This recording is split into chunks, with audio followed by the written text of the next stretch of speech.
मेरा तो एक बार दुश्मन हुई। किसको अंत समय में बाबा की याद आएगी? मेरा तो एक शिव बाबा, दूसरा न कोई। जिसने अपने सारे संबंध, वो बच्चा हो, चाहे बाप हो, चाहे भाई हो, चाहे सखा हो, सब संबंध जिसने किससे जोड़े होंगे? एक बाबा से जोड़े होंगे। उसको ही शिव बाबा की याद अंत के समय में आएंगी। उसके लिए प्रॅक्टिस है ये सारा दिन.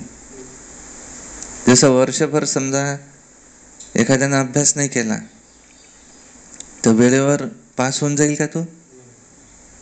अशाच पद्धतीनं आपण जर आधीपासून पुरुषार्थ केला नसेल तर वेळेवर पास हो काय? कारण आपला पेपरच कोणता है? अचानक. हमारा पेपर ही है अचानक, और उसके लिए हमें सदा एवर रेडी रहना है, और उसके लिए पुरुषार्थ भी सदा काल का चाहिए, बहुत काल का चाहिए. तो सब संबंध किससे जोड़ो? जितना हम बाबा से बाबा को वारिस बनाएंगे उतना ही बाबा भी हमें वारिस बनाएगा. जितने को उतना हिसाब है. जितना हम बनाएंगे उतना बाबा बनाएगा. और आखिरी में बाबा क्या कहते? भले न वारिस बनाओ पर कम से कम पवित्र रहो, मेरी याद में रहो. याद में रहेंगे तो भी अंत मते सो गते मिल जाएंगी. कुछ न कुछ तो उसको मिल ही जाएगा. और क्या कहा बाबा ने आज?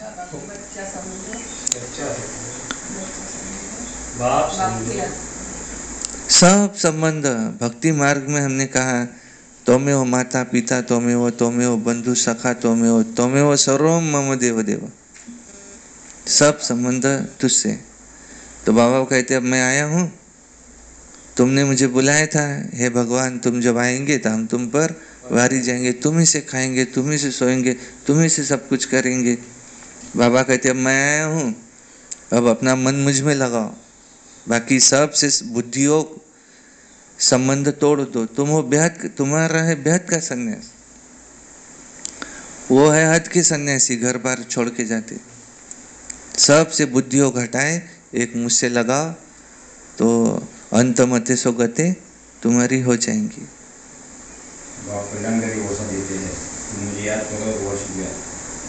बाबा कहते कि तुम मुझे याद करो, वर्षे को याद करो, तो भी अंत मते सो गते तुम्हारी हो जाएंगी. पुरानी दुनिया का बेहद का सन्यास हमारा है, बेहद का सन्यास.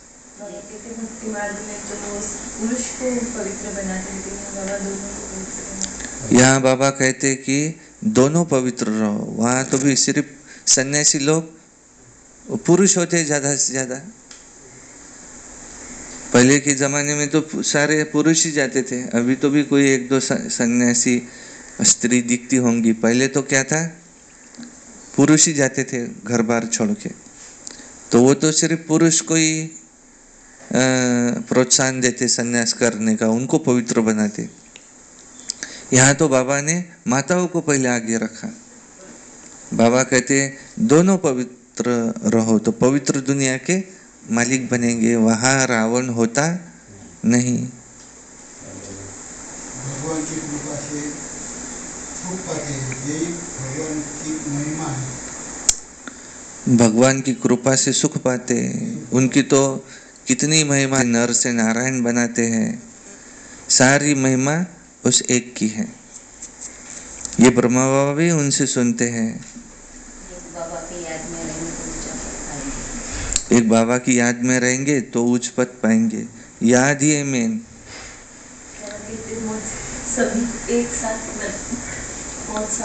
बाबा कहते किसके लिए ये सारा जो कर रहे, किसके लिए माथा मारते हैं? क्योंकि पोत्रे पोत्रियां कोई भी खाने के लिए रहेंगे नहीं, तो किसके लिए? और बाबा ने आज कहा कि अशरीरी बनने का बाप कैसा है? अशरीरी. तो हमको भी ऐसे अशरीरी बनने का पुरुषार्थ करना है. बाबा की है श्रेष्ठ मत, हमारी बुद्धि कहाँ भी लटकी हुई न हो, एक बाप की ही याद हमें रहे। कितना भी कर लो बाबा कहते, शरीर और शरीर के संबंधी दुखी देने वाले हैं। कितना भी कर लो फिर भी ये शरीर और शरीर के संबंधी अंत में इसमें दुखी देने वाले हैं। बाबा भ्रष्टाचारी से श्रेष्ठाचारी बनाने आए। भ्रष्टाचारी से हमें श्रेष्ठाचारी बनाने आए हैं। वरदान में बाबा ने बैलेंस के लिए कहा कि जो बैलेंस में रहेंगे तो उनको सदा ब्लेसिंग मिलती रहेंगी। घड़ी याद करने की प्रैक्टिस, घर घड़ी घड़ी घड़ी निरंतर मुझे याद करने की प्रैक्टिस करो, इसमें मेहनत है। तुम्हें नरसिंह नारायण बनना। मैं तुम्हें नर से नारायण बनाने आया हूँ। और बाबा ने आज ये भी कहा कि सबसे बड़ा महादान कौन सा, स्लोगन में गुणों का दान। तुम देवता कुल के हो, बाबा आया है तुमको पुजारी से पूज्य बनाने, और बाबा आया है सबको भक्ति का फल देने। एक बाप दूसरा न कोई, मेरे तो शिव बाबा, बाबा ही संसार है। गुणों का दान कैसे करेंगे वो भी बताना। जैसे हम रहेंगे हमें देख दूसरे भी वैसे ही आचरण करेंगे।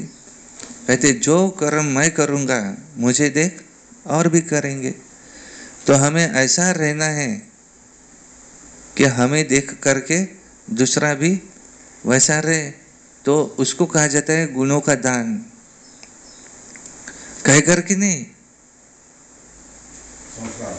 हे म्हणतात ना, आधी केले मग सांगितले, हे जे मोठे महान लोक होऊन जातात, सांगून नाही।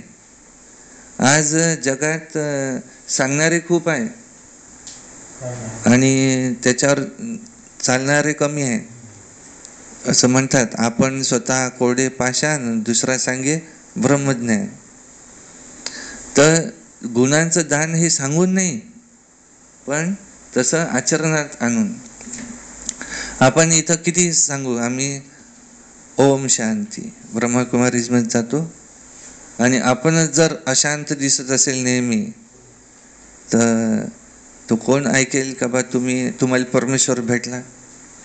आपण किती सांगू, मी आत्मा शांत स्वरूप आहे, मी आत्म्याचे पिता, शांतीचे सागर आहे, आणि मी आत्मा शांतीधामची रहिवासी आहे।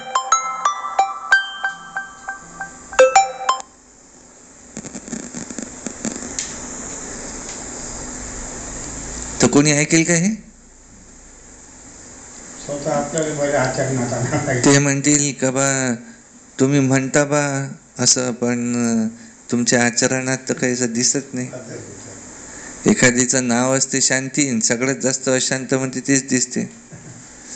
एखादीचं नाव असते, एखाद्याचं नाव असते अमीरचंद, आणि सगळ्यात जास्त फकीरचंद तोच दिसते जसा।